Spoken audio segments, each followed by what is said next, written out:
at some point in your life, you're going to have to stand up for yourself. You're going to have to make a decision on what you will or will not tolerate from other people. And if we do not get clear on who we are and what our boundaries should be, then we will sacrifice our own authenticity in order to fit in and get along with others.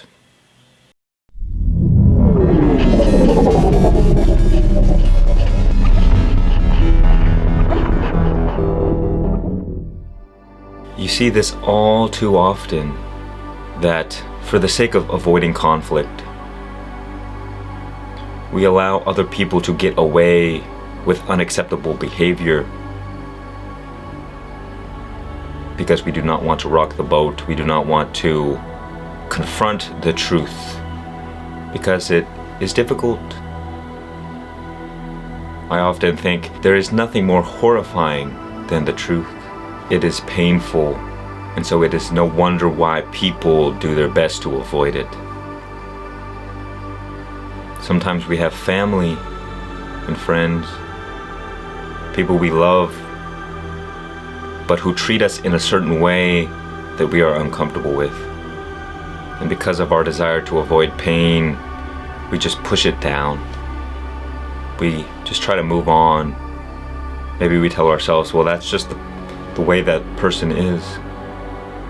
When we avoid speaking our truth when the situation calls for it, the more we get into this habit of avoiding, when we avoid calling other people out on their behavior, the way they treat us, we begin living lives of inauthenticity. We begin living a lie. And the pain that comes with living a lie is so much greater than the pain of confronting the truth. We can't change the behavior of other people, but we can express to them how we feel, what we think. And what happens with many of us is that we get into this passive-aggressive state of being. Rather than speaking the truth as we should, we ruminate in private, in our thoughts. And we get bitter and we focus on the hate we have. This person is a bad person for what they did to me. This person should know what they're doing is wrong. And this gets us into a state of victim identity. And so we can feel justified, okay, I'm on the right side of things. I'm with the good guys. And this bad person over there, they're the evil ones. And they're hurting and taking advantage of an innocent person like me. But often the fact is that, well, guess what? Other people don't see the world as you see it. Everybody is caught in their own little realities.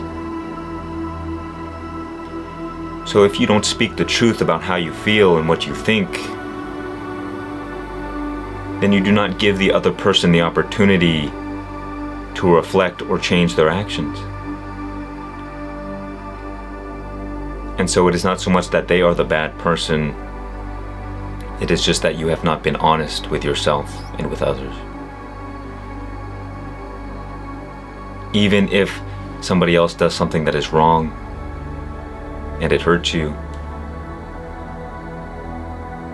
if you avoid being honest, if you avoid expressing how you feel, well, then you are part of the problem, deluding yourself into believing that you are a victim. Because other people cannot read your mind, and so you cannot expect that other people will understand how you feel, will understand how you look at things. And what happens is you repress your truth, but it doesn't go away. It just boils within. And then one day when you've had just too much, some kind of straw breaks the camel's back, and you unleash all this repressed energy in a violent rage, in a violent string of self-destructive behavior, where now you say things that you can't take back. Rather than engaging in truth and honest discussion, you focus on attacking the other people or the other person for what they did to you. You focus on the fact that they are the evil ones, they are no good. And because you are hurting, you inflict the same pain on the other person as they inflicted onto you. And so at the end of the day, you are no better than that person, because you have allowed yourself to be brought down to this lower state of being, of negativity. If you do not get clear on who you are and what you will tolerate from other people, then it is very easy to just naturally fall into this state, to be passive aggressive. Then you will, in subtle ways, do things to hurt or sabotage that other person, rather than being honest about how you feel.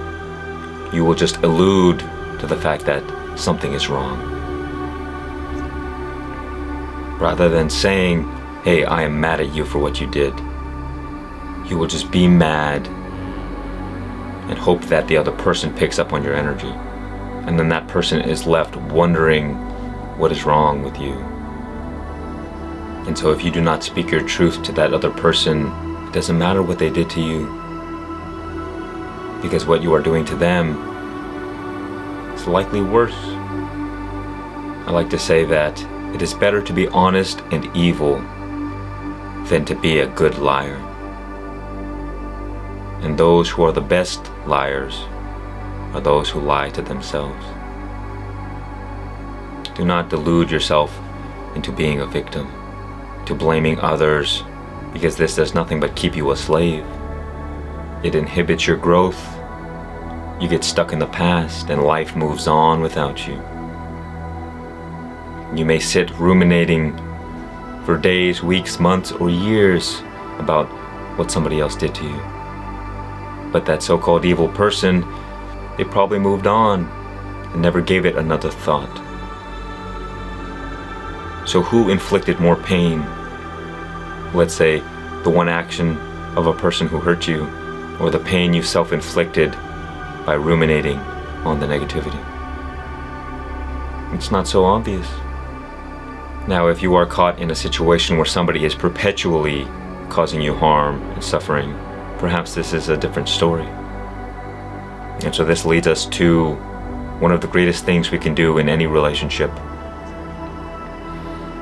and that is give space. Separate yourself from the other person. Do not just allow yourself to be subjected to unacceptable behavior of other people. You have to develop some self-esteem. You have to love yourself enough to say, I will not tolerate this from you.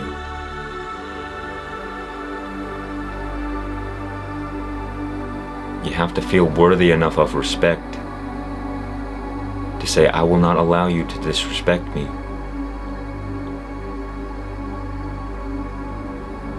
But to love yourself and to have respect for yourself, you need to be honest and speak the truth, no matter how hard it is. And nobody's perfect.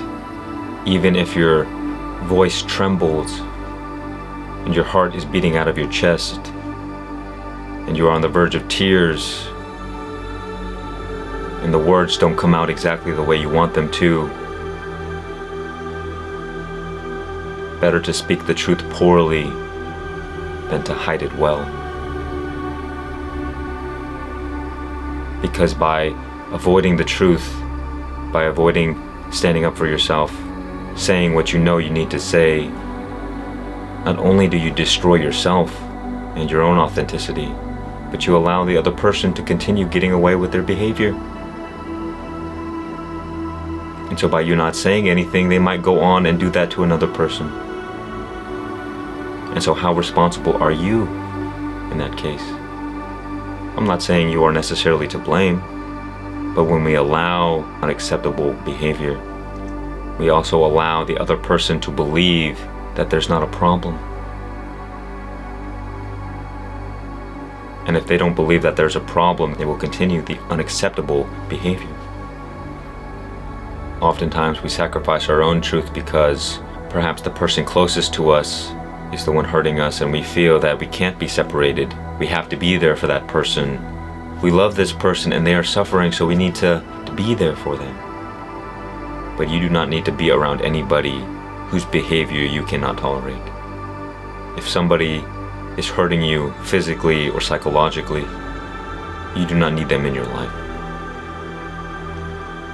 And if you really love them, give them that space. And if you really love yourself, space is what you need. And see if the space can help heal the situation. And you move on with your life. Focus on what you need to focus on. Focus on the life you want to live and who you want to become. And if God is willing, you will be reunited with this person. And at the very least, hopefully, you will have developed the strength to speak your truth more honestly, even if the other person hasn't changed their behavior. But you will not be the same person. Because by setting those boundaries, you develop a new identity. You develop power and strength. And when you avoid the truth, when you avoid saying what you want to say, you build a weak identity. And the more weak you become, the more a slave you will be.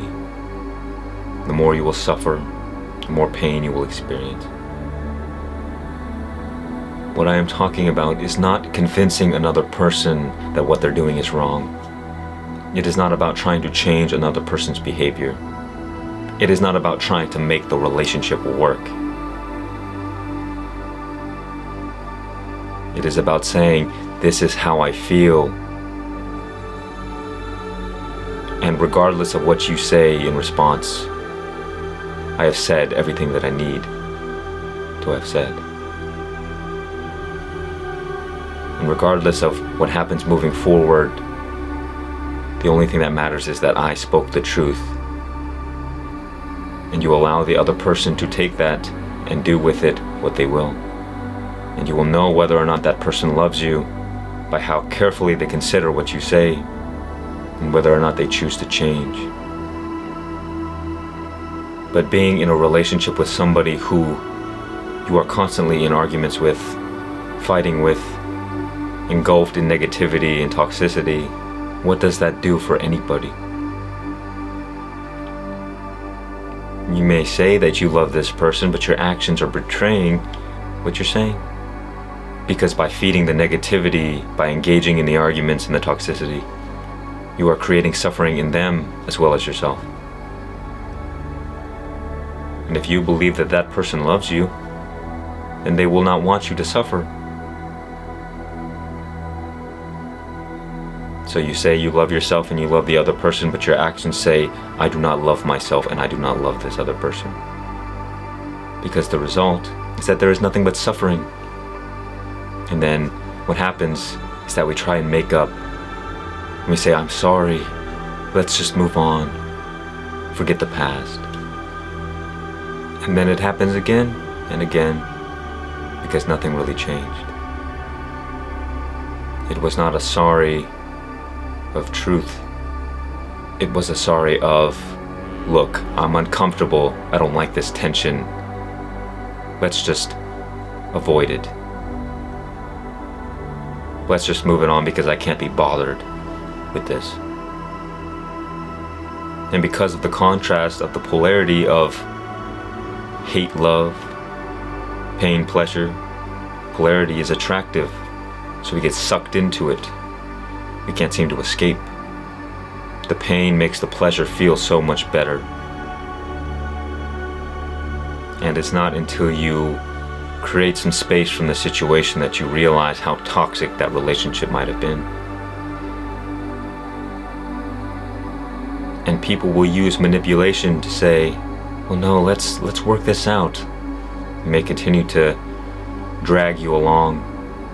And you have to be aware of whether or not somebody is obsessed with power and control. Because somebody who loves power will not allow you to leave them.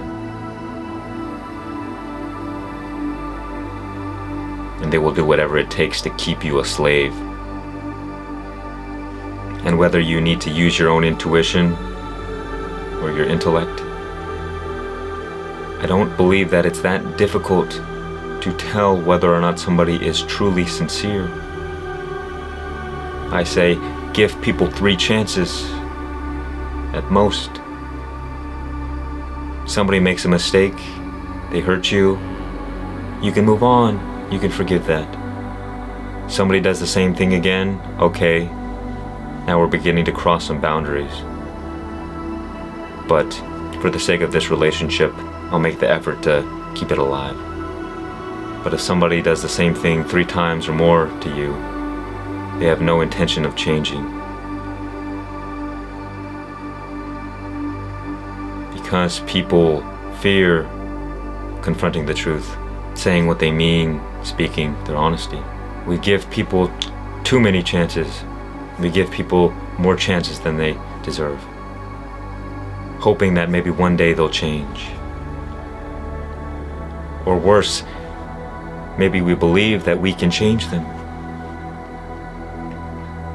But I would drop that as soon as you can, because that kind of hope is the hope that keeps you a slave for a better future, a future that never comes. And if you don't believe that you can get caught your whole life in this trap, well, then you have not seen what other people have gone through. We must be able to stand on our 2 feet and ask ourselves, what do we want? Who do we want to be? And not care what other people think so much. Because what other people want of you, that is their own desire, not your own. And if you know that somebody is good-hearted, that they do love you and they do care for you, well then both people's desires for each other should be the same. That you both want the best. You both want happiness and love and peace. But you cannot delude yourself and be naive. Do not listen to what the other person says. Watch how they act. Watch how they treat you.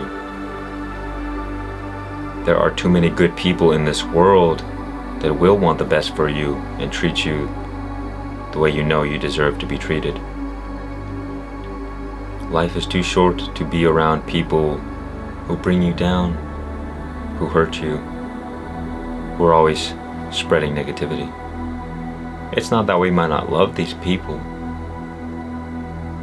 We're all broken and hurt in different ways. But at some point you have to ask yourself, what is best for me? Because if I am not well, what use am I to anybody else? If I am not happy, if I am suffering, then chances are I will create suffering in those around me, those that I love. So it is not selfish to take the time for yourself, because in order for you to serve others, to love others, you must also serve and love yourself. Become the greatest version of yourself and give that person freely to the world.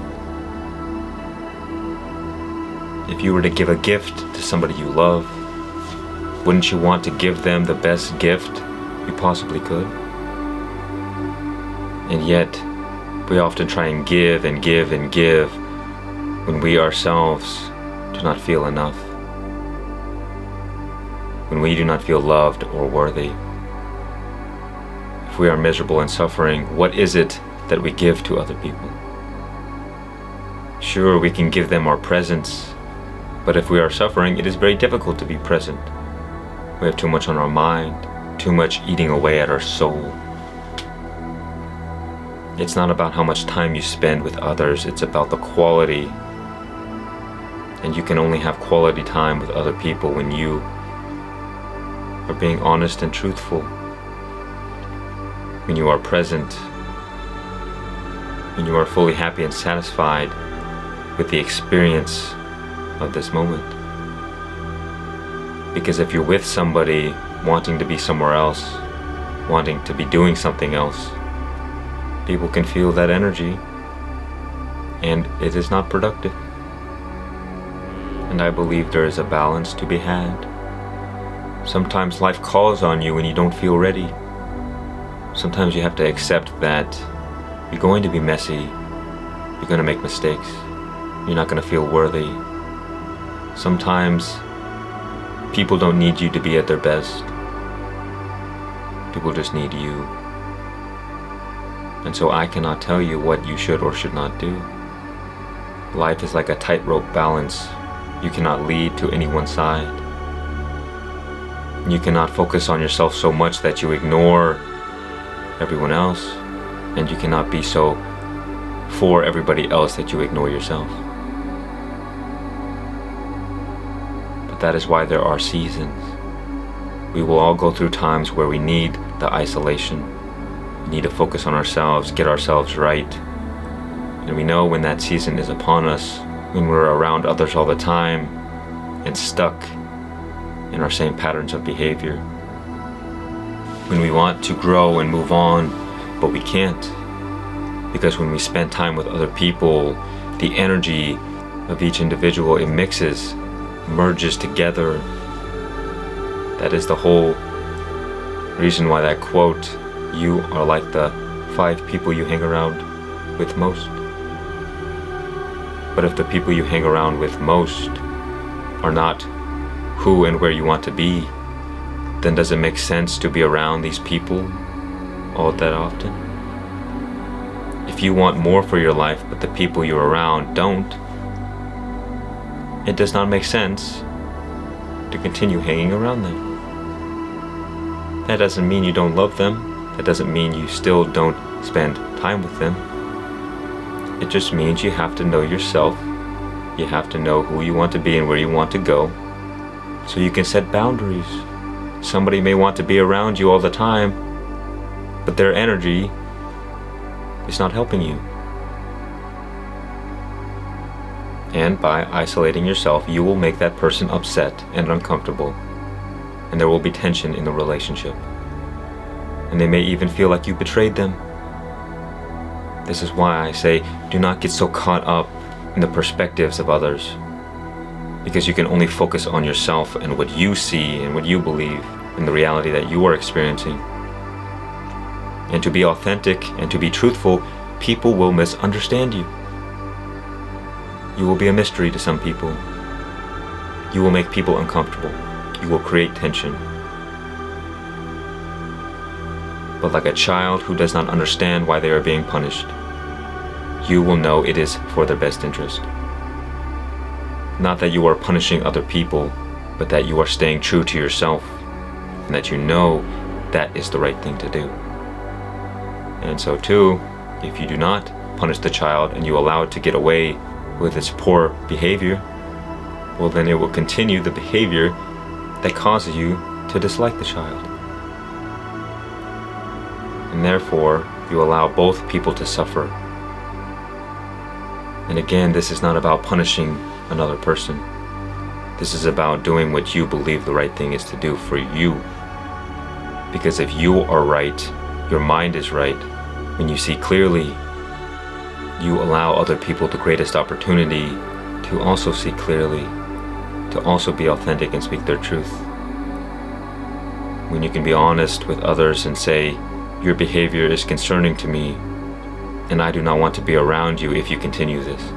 And I still love you, but I may need to separate myself from this relationship because there is no growth. And if somebody is not willing to listen to what you have to say, stop speaking. I see people too often get reeled into the arguments and the tension and the conflict to try and resolve the situation, to try and make things better, to try and work things out. But you can tell very quickly whether or not somebody is willing to hear what you have to say. So there's no use in beating your head against a wall. Silence and space are the most powerful tools in relationships. They speak more than words ever could. And it seems that this is a paradox. Because what I have been speaking about is, well, what the consequences are by not speaking your truth. So I'm not here to give you an easy answer. I'm not here to tell you what to do. I'm here to show you the tools for you to use in your own life. Once you speak your truth and you say everything you need to say, then remain silent. And the moment somebody is not willing to listen to what you have to say, walk away. When people are not interested in hearing the truth, do not cast your pearls before swine. But we also have to make sure that the other person understands where we are coming from. We have to be clear, we cannot be vague. Because if the other person doesn't understand what they did wrong, or how they affected us, then that doesn't help them. It doesn't help anybody. You did not fully speak your truth, and they did not fully understand the error in their ways. And you see, you may even be offended for no reason. It may be your own personal shortcomings that caused you to be hurt. And so when you speak your truth and you say, this is how I feel, this is how what you did or said hurt me, well, then you give the other person the opportunity to clarify what they meant. You give them the opportunity to speak the truth. And you can tell when the other person cares or not by whether or not they say, well, you shouldn't have been hurt by that. Well, maybe that's true, but that does not show that they truly care about how you feel. The more accurate response should be, I'm sorry, I did not mean to make you feel that way. This is how I see things. This is what I think. This is how I feel. So to truly have a good, loving relationship, the dialogue has to be the same. It has to be the same for both people. That is, this is how I see things, this is how I feel, this is how I think. Now I give the other person the opportunity to say the same thing. Well, this is how I feel, this is how I think, this is how I see things. And so you get into a collaborative framework. It is you and that other person against the problem. But if you are always in a combative framework with the other person, then what are you doing? You're just going to war with another person, pretending that you're in a relationship. Allowing yourself to be in a toxic environment where both people are just trying to steal each other's energy, hurt each other. This does nothing but allow the negativity to thrive. And when we allow this, then both people will go out into the world around other people and spread suffering and negativity. So this is not just about two people. So really ask yourself, am I in a combative framework with this other person? Whenever we have to come together and do something, is it always a struggle and a challenge? Am I always having to fight personal attacks? Is everyone always getting emotional? Are people actually listening to each other? Or are they just trying to speak? Is the other person a tyrant? And if this is the case, well, then it doesn't matter how close you are to this person, how much you love them. If you love them, you will leave and walk away. If you love yourself, you will leave and walk away. Because if you do not, with your actions, you will say, I do not love this person, I do not love myself. Because I am allowing us to thrive in negativity and suffering. And not only is this suffering affecting me and this other person, but it's also affecting everybody we come into contact with. Because the negativity lingers. The anger and the hate and the resentment, it lingers within us and colors our experience. It influences our actions. This is how hate and negativity is spread throughout the world. And so you have the opportunity to stop it in its tracks by walking away, by diffusing the negative energy. by saying enough is enough. I will stand my ground and have boundaries because I know my worth. I love myself. And when you live in truth, people see you as a beacon of light. And rather than spread hate and negativity, you create a more loving and harmonious world because your very nature becomes loving and harmonious. Because there is no inner conflict. When you speak your truth, that energy gets released out into the world. But when you refuse to face the truth, that energy goes within and causes havoc. It messes with our sleep. It messes with our work. We can't think about anything else. It bothers us, and it doesn't go away that easy. But we cannot just speak our truth. We have to be able to listen to what the other person has to say in response.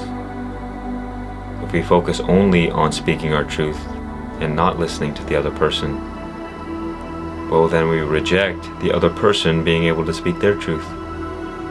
And we may feel that we are absolutely justified in our position, that we are right, and we know the other person is wrong. And what happens most often is that when you allow the other person to speak their truth and you listen to what they have to say, you realize that you are more on the same page than you previously thought. We get in our minds that, okay, now we're in this kind of war with this other person, there's conflict, there's tension, and we get caught in our own little worlds. But when you hear the other person speak, you say, wow, I didn't realize that, this other person saw things that way. And there's a great relief, because often we don't have to hold on to the resentment and the hate. What I found is that most often we do not actually see the other person. We see an image that we project onto the other person. And so rather than hate or have resentment towards the actual person, we hate and resent the image in our heads about that person. So we are not so much seeing reality as it is, we are seeing reality as we are. And then when you allow the other person to speak their truth, you see more clearly. You realize that the image in our head was wrong, which by default it always is. No matter how right we think we are, we can never have a whole truth understanding. We will always be limited by our perspectives and ideas. That is why we have to release our expectations and just go with what we feel, and to be able to recognize that sometimes the way we feel is not right or justified. And sometimes it is.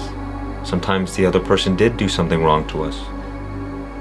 Sometimes we just get personally offended over nothing.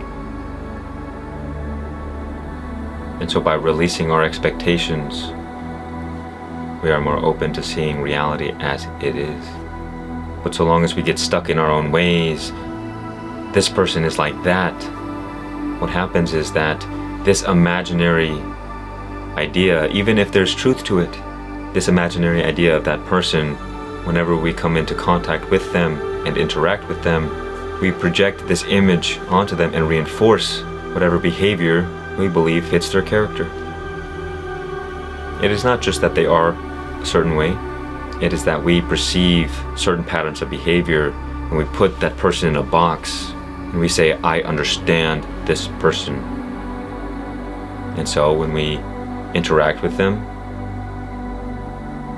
we're always pinging from the reality of what we are experiencing to our image of that person.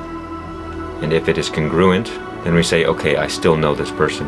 And then when their behavior changes, we begin to say, oh wait, maybe I don't know this person. And the truth is, you never did. Because what you knew was an image in a box that you created, or that was co-created from their behavior and your own imagination. And what you may find is actually you do have the power to change other people, contradicting what I said earlier.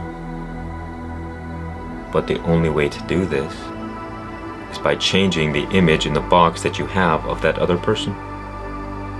We take certain personality traits, certain patterns of behavior of the other person, and we put them in a box, and then we assume that we know that person. But try it out. Change the image that you have of that other person. If that other person is difficult to deal with, if you're always fighting with that person, you're always arguing with them, rather than just assuming that's the way they are, visualize and imagine them not being that way. Imagine yourself in a situation with that person, getting along, things going smoothly. Because by believing that that person is a certain way, you'll reinforce those patterns of behavior every time you interact with them. So they are not just that way, you are making them that way. Through your belief, through your assumption. The moment you drop your expectations, you let go of what you think you know. And you start to see that person in a different light.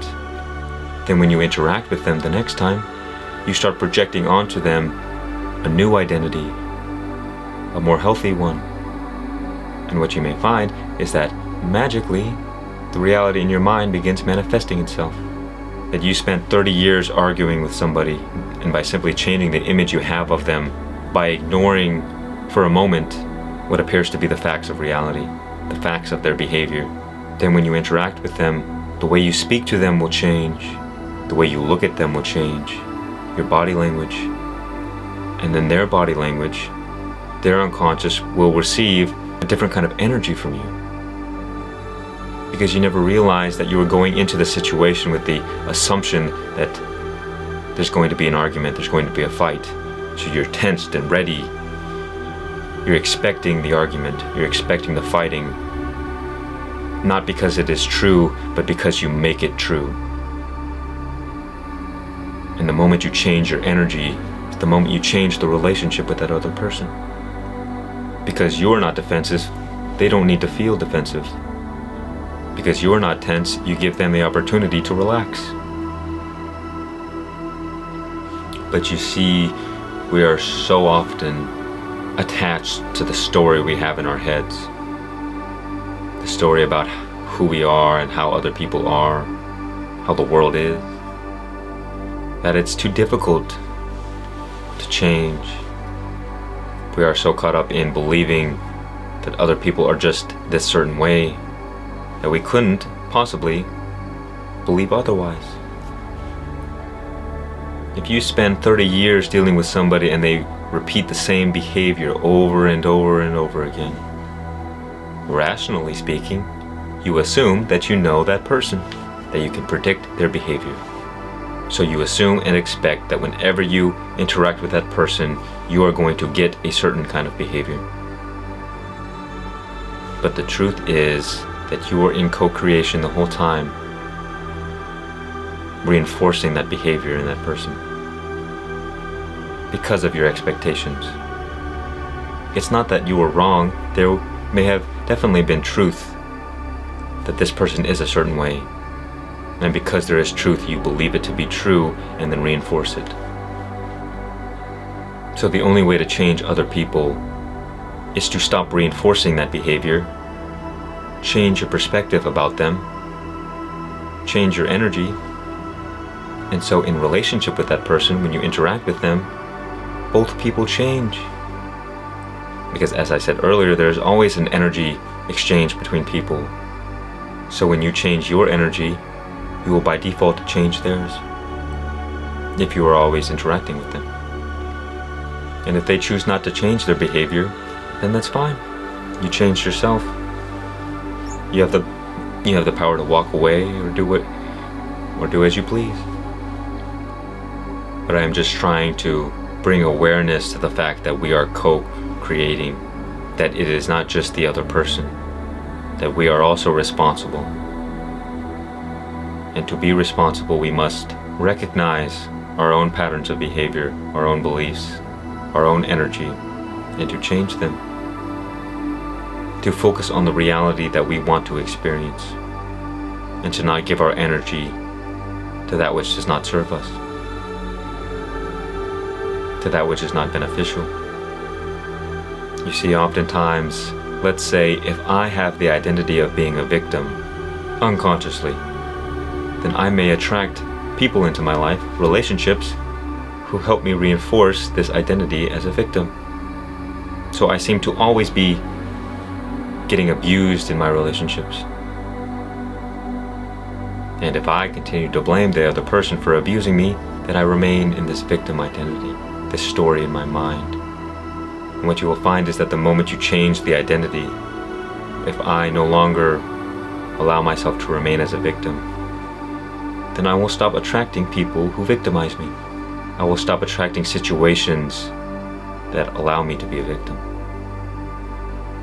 If I have the identity of someone who feels nobody ever listens to me, I bring that energy into every interaction. And so I reinforce other people's behavior. I attract people who don't listen to me. And so to remedy this problem, it requires self-awareness.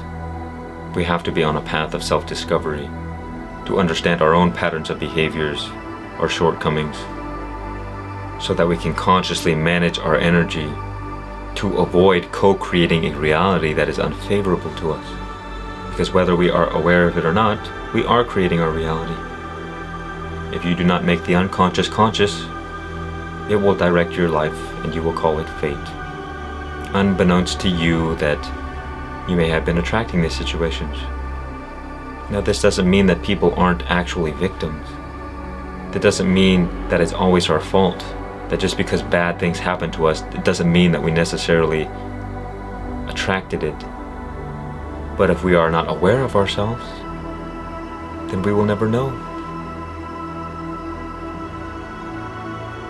So I say the best way to recognize whether or not we are attracting certain situations in our life is that if something happens once, then it is just something that happened. If something happens twice, the same thing, then perhaps it is just a coincidence. But if the same thing happens 3 times or more, then there's a high probability that we are attracting or creating whatever it is we are experiencing, this pattern. So if I get in 3 relationships in which I am victimized, perhaps those people are bad people, but they are not the problem. The problem is that we have identified as a victim, and we continue to attract situations that are unfavorable to us. We will always attract the exact people we need for our highest character development. So rather than blame other people for their behavior, ask yourself, what is this person here to teach me? What is it about their behavior that is a reflection of me? And again, we have to be open to the truth. We can't just assume one thing or another. We can't assume that, yes, this person is just an evil person and they are hurting me. And we can't just assume that we are wrong and that my feelings are not justified. We have to figure it out for ourselves, put the puzzle pieces together, because only you can understand what needs to be done. Sometimes you need to take a stand for yourself and put strong boundaries in place. Sometimes you need to take boundaries down because you're taking things too personal. Sometimes you need to call other people out on their behavior. Sometimes you need to remain silent and walk away. Sometimes a person is physically or psychologically abusive and you need to go. Sometimes you are attracting these people who victimize you, and that it doesn't matter how far you try and run, where you try and go, you cannot escape yourself. And you will know if you are attracting these situations by the fact that you cannot escape them. Because the same patterns will repeat themselves over and over again until you learn the lesson. That is very different from having a traumatic experience, something that just happens, that it's not your fault. That there are sometimes evil people in this world who do things to us because they have the free will to do so. So you may or may not be a victim. Most of us are. But the point I'm trying to make is that we cannot get so caught up in our stories, in our mind, that we are blinded to the truth. When we focus on self-discovery, what are these situations, what are these people trying to teach me about me? That is how we grow and become aware. That is how we can change.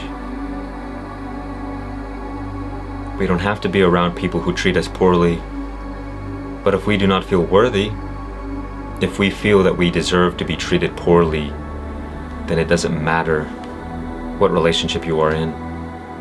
You will find yourself in the relationship with the same person, just in different bodies. So it is not an easy answer. It is not an easy journey. But there are simple principles that we can follow that give us the best chance at growth. And the core of this understanding comes down to just being more aware of yourself. Letting go of the expectations and the assumptions and the story, and building up a better one. Perhaps expecting things to always go well, assuming that everything always works out for you. This is how we construct a new reality that is in our best interest.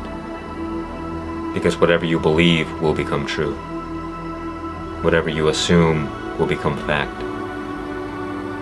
And so you must take your power as a creator of your reality and use it wisely. Because when we live our lives unconsciously, we give our energy to the forces of evil and negativity. And these forces drain us of our life. And so we suffer. We get brought down to hell. The moment you realize that you have the power to create any reality you desire, through your beliefs, through your imagination, through your actions, then you no longer have to tolerate a reality full of so much suffering. You can walk away from people who do not treat you right. And when you are on a path of self-discovery, you can recognize your patterns of behavior, change your energy, and the people around you, your environment, will change to reflect your inner reality.